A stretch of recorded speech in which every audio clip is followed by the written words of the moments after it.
মালয়েশিয়ায় এত পরিমাণ বৃষ্টি হয়েছে এই 4 দিন। 4 দিনের বৃষ্টিতে দেখেন পাম অয়েল বাগানে পানি ভরপুর হয়ে গেছে।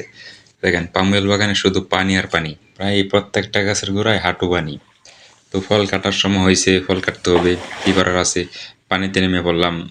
সাপ এবং বিভিন্ন কিছুর ভয় থাকার পরেও পানিতে নেমে পড়তে হবে। দেখেন প্রায় হাঁটু পানি, হাঁটু পানিতে এই গাছে ফলটা কেটতে হবে, কারণ এই গাছে দেখা যাইতেছে ফল আছে। তো গিয়ে দেখলাম দুটা ফল তো কেটে আনতে হবে।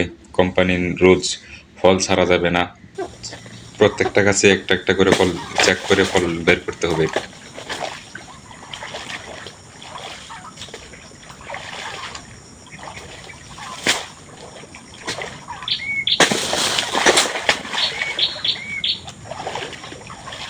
ফল কাটা শেষ হলো, এখন ডালগুলা নির্দিষ্ট একটা স্থানে রাখতে হবে, না রাখলে পরবর্তীতে ফল কাটার সময় আবার পায়ে লাগতে পারে।